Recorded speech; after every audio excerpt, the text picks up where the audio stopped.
Hello and welcome to Rajya Sabha Television. You're watching Big Picture with me, Vishal Dahiya. Budget session of Parliament is all set to begin on 31st of January and the budget will be presented on 1st of February. Starting today, we will discuss and analyze in this show the expectations of various sectors of Indian economy from Budget 2020. So let's begin with the manufacturing sector. The manufacturing sector in India accounted for 14.83% of India's GDP in 2019. This sector has been expressing sluggish growth in the current year and is likely to expand at around 2% as against nearly 7% last year. The growth of manufacturing sector in India is very crucial for the country's growth, and all eyes are now on the Union Budget 2020 to see how it spurs the growth in this sector. So what are the expectations of the manufacturing sector and what the Finance Minister might do to meet those expectations? For more on this, we have with us a distinguished panel of guests today in the studio. Let me first introduce the guests, beginning with Dr. Subhash Chandra Pandey, former Special Secretary, DIPP from Ministry of Commerce and Industry, Government of India. We also have with us Mr. Sandeep Agarwal, the Chairman of Telecom Committee, PhD Chambers of Commerce. And we have Mr. Shishir Sanar, Senior Deputy Editor of the Hindu Business Line. Let me begin with you, Shishir, and let's start with an overview of the manufacturing sector. So far in this financial year, how it has done in comparison to the last year, and what are the key problem areas? Let me begin with a Purchasing Manager Index report which came on January 1, and that gave a very interesting headline. It says solid rise in factory orders boost production growth at the end of 2019. So for the first 9 months of current fiscal, situation was very gloomy, and we were expecting manufacturing growth to be negative during the current fiscal.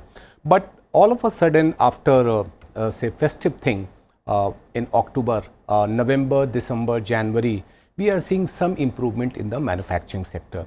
But we should not forget that we are in a kind of vicious circle. The problem is that we don't have demand. And if there is no demand, the manufacturer is not going to produce anything. If manufacturer is not going to produce, or if he is going to curtail his capacity utilization, then there will be less production. Less production means less employment and less money in the hand of people. Less money in the hand of people means less consumption, and then less consumption means less production. Less demand. So we are a kind of vicious circle which we are facing. Still we are expecting a growth rate of 2% during the current fiscal, and if you compare with the 2019-20, it was 6.9%, and if you compare with 2018-19, it was 5.9%. The number is not that encouraging. But the good thing is that, as I told you, that December and January we have seen some improvement in the manufacturing thing, and we can expect that some improvement will be more in the month of February and March, but still the manufacturing is not going to give you that kind of result which you were expecting at the beginning of this year. Okay, so you're saying that, in December and January, we saw some positive movement out there, and the main problem was that the demand is less. Now, the government on its part, we've seen in the recent past, has taken a lot of steps to ensure, to spur the demand as well, to also give some boost to the manufacturing sector. So how do you look at those, steps which were taken by the government in the last 4 to 5 months? I think, Vishal, you're talking about September 20th announcement when corporate tax was reduced to 22% and 15% for the new manufacturing units. Our problem is that we want result of various economic policies overnight. And economic policies, any change or any revision or any new economic policy cannot give you result overnight. It takes some time, say 3 months, 5 months, 6 months, or a period of over a year. When we announced 15% new 15% corporate tax and effective rate of 17% for new manufacturing unit, we were expecting that companies who are moving from China to Vietnam and other Southeast Asian nations, they will come to our country. It didn't happen. And now the problem is that the tariff war between US and China is now coming to an end. So the migration of the companies from there, we are not expecting that kind of migration from there. What we can expect? We can expect that the companies which are in our country, can they expand? Can they start new business? Okay. All this depend upon that where the demand will there. We have addressed the investment part. We have addressed from the company side. Now it is time to address what the consumer needs. Consumer needs money in their hand. If you are able to provide money in their hand, then it will also benefit the manufacturing Okay, sector. we'll come back to you again on how that can be resolved. But let me bring in Dr. Pandey here. Dr. Pandey, as Shishir is describing, obviously any economy is a demand-driven economy, and here the key lies in increasing that demand and ensuring that the consumer has money in the hand. One, do you agree with that aspect? And second is, from your perspective, how do you see the manufacturing sector in this fiscal? It is true that demand boost is needed for revival of manufacturing, but manufacturing has been suffering from many structural factors more than the lack of demand. It is a combination of the surge in imports, because whatever demand is there, it is increasingly being met through imports, and the FTAs and other ways of controlling imports haven't helped there.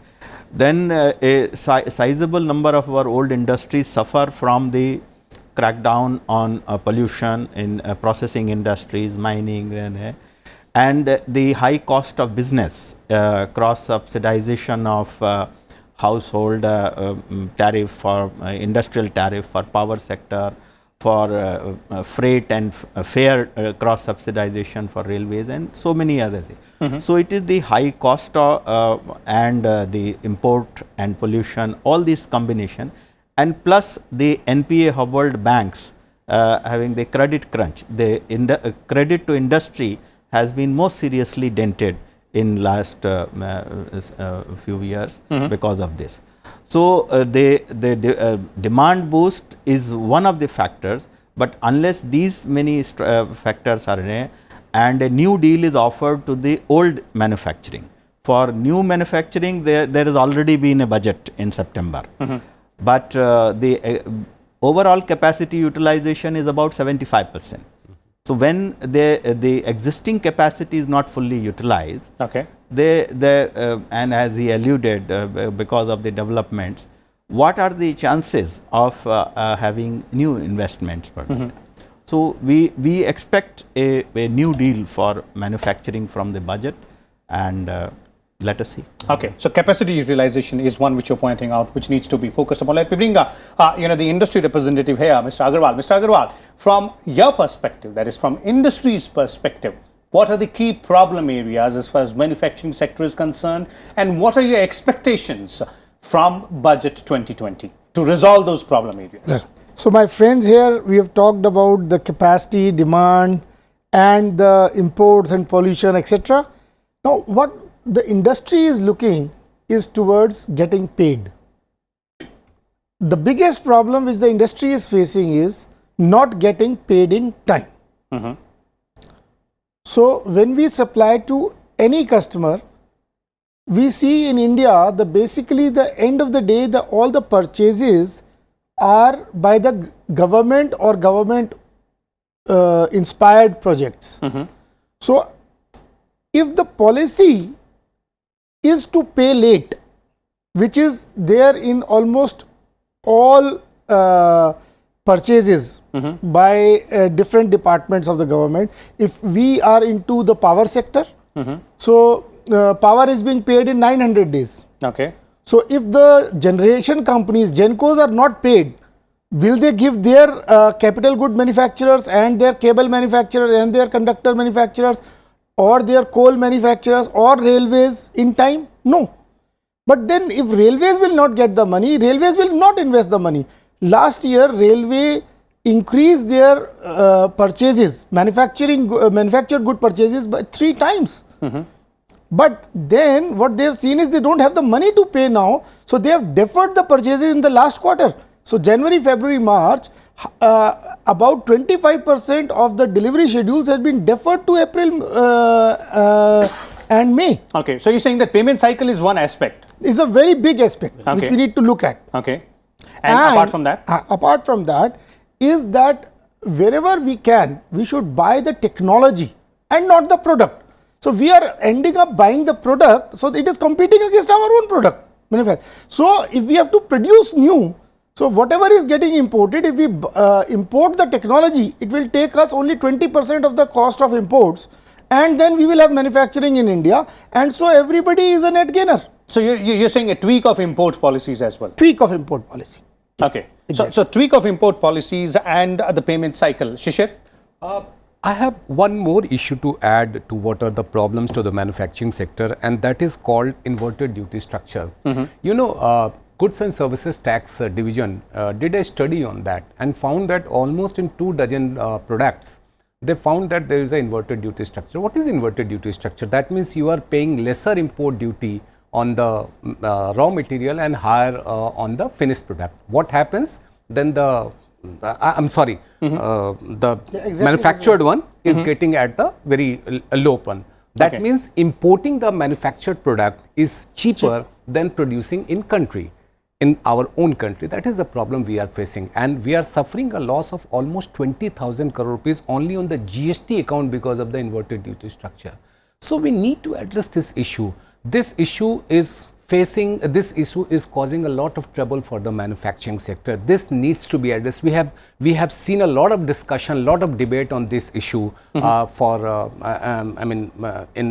previous budget, but not much has happened. The time has come to address this issue in a big way. Okay, so you're saying the GST structure, inverted duty structure, structure, which we're talking about. There, one more point, Shishir, which Dr. Pandey pointed out, is the credit crunch.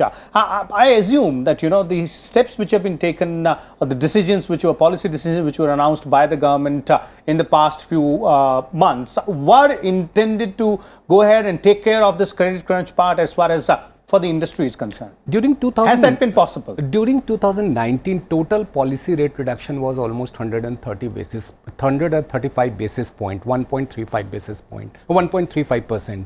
And what was the transmission according to the RBI report is for just 59 basis point.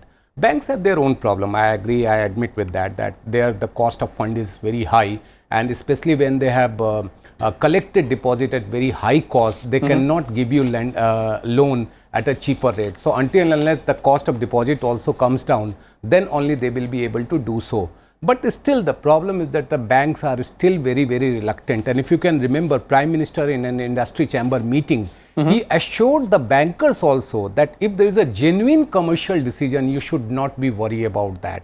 You should not be worried about any kind of inappropriate action to be taken against you. That was a very big assurance, and that was the assurance to all the bankers to go for more and more credit thing. But still we need some kind of interest rate transmission in a more effective way.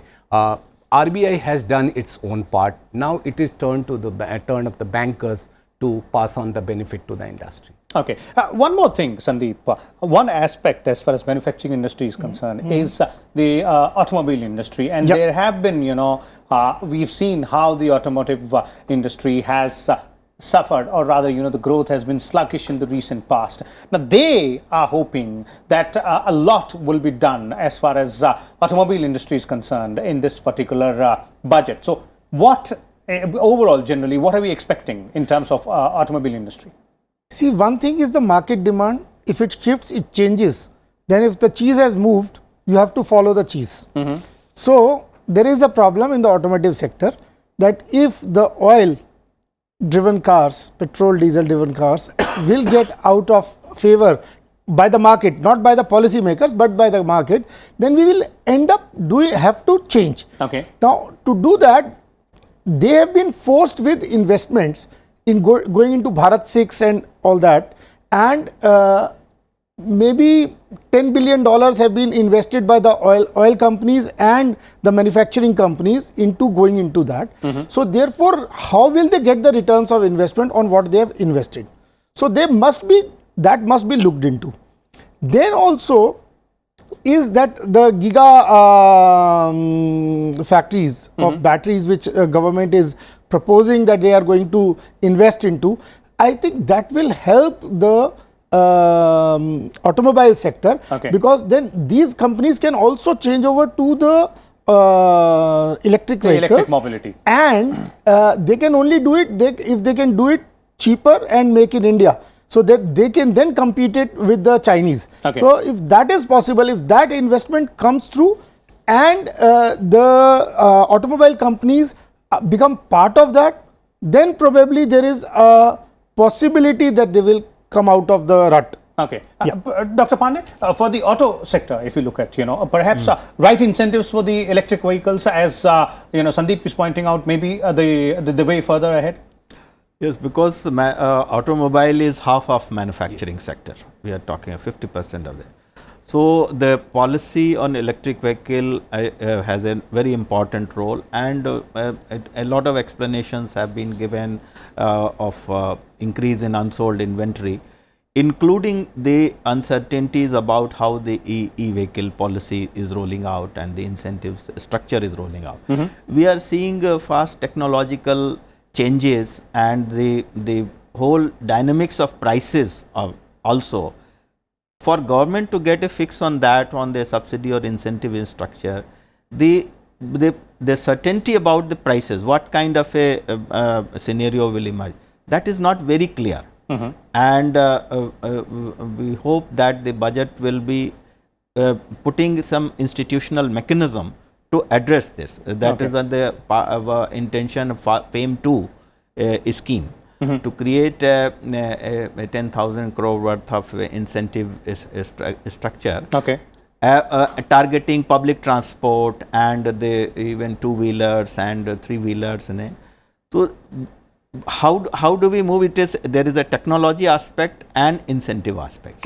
And both technology aspects is particularly in a state of flux. So both of them will have to be addressed. Shishir, auto sector specifically, and the incentive scheme, which even Siam has asked for. See, automobiles, they have just one problem, the rate of GST. Even the smallest car is attracting 28%. If you talk about it runs on petrol and diesel. Of course, electric vehicle is much cheaper. But the problem is that if you are going to buy an electric vehicle, the first thing which will come in your mind that where I will get the charging point, where I will get the charging station.